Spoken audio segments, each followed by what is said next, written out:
नमस्कार, मैं हूँ उत्तम मुखर्जी, आपका म्यूजिक इंस्ट्रक्टर। आज हम बात करने जा रहे हैं स्वरलिपि पद्धतियों के बारे में कि स्वरलिपि पद्धतियाँ हमारे भारत में कितनी प्रचलित हैं। स्वरलिपि पद्धति के बारे में आपको बता देता हूँ। ये भारतीय संगीत में दो प्रकार की हैं, परंतु अगर पाश्चात्य संगीत मिला लेते हैं तो पूरे भारत में ये तीन प्रकार की स्वरलिपि पद्धतियाँ प्रचलित हैं।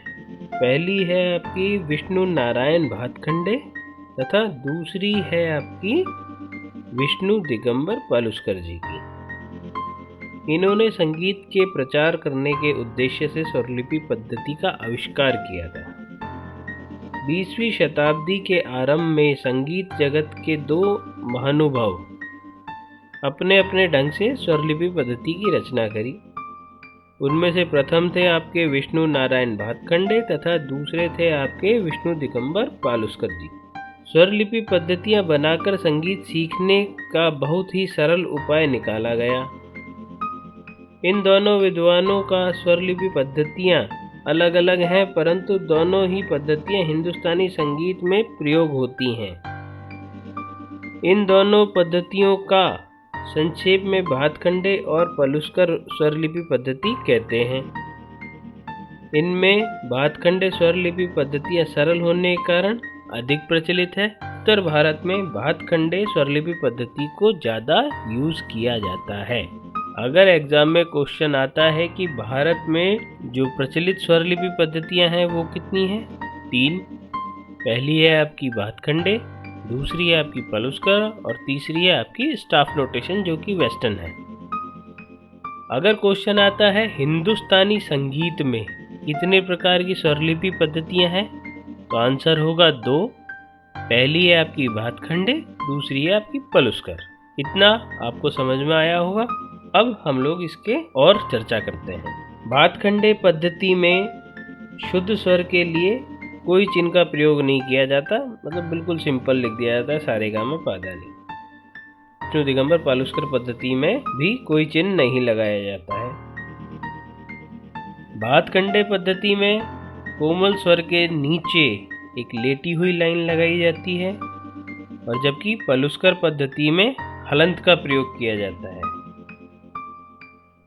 भातखंडे पद्धति में तीव्र स्वर के ऊपर डंडा लगाया जाता है और जबकि पालुस्कर पद्धति में जो है अवग्रह लगाया जाता है। सप्तक चिन्ह, अब सप्तक पहचानने के लिए जो चिन्हों का प्रयोग किया जाता है उन्हें सप्तक चिन्ह कहते हैं। मध्य सप्तक के लिए कोई चिन्ह का प्रयोग नहीं किया जाता दोनों स्वरलिपि पद्धति में।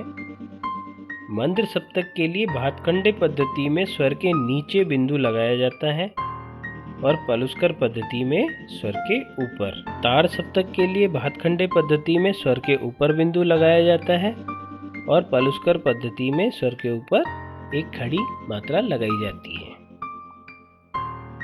स्वरमान मतलब स्वर की कितनी मात्रा है उसको ज्ञात करने के लिए स्वरमान का प्रयोग किया जाता है। एक मात्रा के लिए भातखंडे पद्धति में स्वर को लिख दिया जाता है सा रे गा, मतलब उनकी प्रॉपर एक मात्रा है। उसी प्रकार अगर पालुस्कर पद्धति में देखें तो वो स्वर के नीचे एक लेटी हुई लाइन का प्रयोग करते हैं और साथ ही एक स्टार चिन्ह का प्रयोग करते हैं। 1.5 मात्रा के लिए भातखंडे पद्धति में सा, बीच में अवग्रह और फिर रे दोनों को नीचे से जोड़ दिया जाता है। तो ये हो गई आपकी 1.5 मात्रा भातखंडे पद्धति की। अब पालुस्कर पद्धति में आप देख ही सकते हैं कि सा, उसके ऊपर स्टार, नीचे खड़ी लाइन, फिर बिंदु और उसके बाद रे। तो ये 1.5 मात्रा उन्होंने इस तरीके से दिखाई है। 2 मात्रा के लिए आप भातखंडे पद्धति में देखेंगे कि रे, फिर अवग्रह, फिर गा, फिर अवग्रह, इस तरीके से दिखाई गई है। पालुस्कर पद्धति में स्वरों के नीचे एक लहर के रूप में लाइन लगाई है। आधी मात्रा के लिए भातखंडे पद्धति स्वरों को नीचे से अर्धचंद्राकार उससे जोड़ता है, जैसे सा रे गा मा। इन सारे को नीचे से एक उससे जोड़ दिया गया, बांध दिया गया, उसी प्रकार गामा को एक साथ बांध दिया गया। लेकिन पालुस्कर पद्धति में जिनको आधी मात्रा के लिए दर्शाना है तो वो एक गोल बॉल रूपी चिन्ह से दर्शाते हैं। चौथाई मात्रा, भातखंडे पद्धति में चारों स्वर लिखे, चारों को एक साथ बांध दिया, तो ये चौथाई मात्रा हो गई। पलुस्कर पद्धति में हर एक स्वर के नीचे उन्होंने एक अर्धचंद्राकार मात्रा दी है। अब हम उसके बाद जानते हैं अर्धविराम। भातखंडे पद्धति में अर्धविराम कॉमा से दिया गया है, सा कॉमा रे, इस तरीके से उन्होंने दिखाया है। और पलुस्कर जी ने सा के नीचे फिर से एक बॉल रूपी चिन्ह का इस्तेमाल किया है। ताल लिपि मतलब ताल को आप कैसे लिखेंगे उसके बारे में चर्चा कर लेते हैं। भातखंडे पद्धति में सम के लिए क्रॉस का प्रयोग किया है। पलुस्कर जी ने हिंदी की गिनती का जो एक होता है उसको लिया है।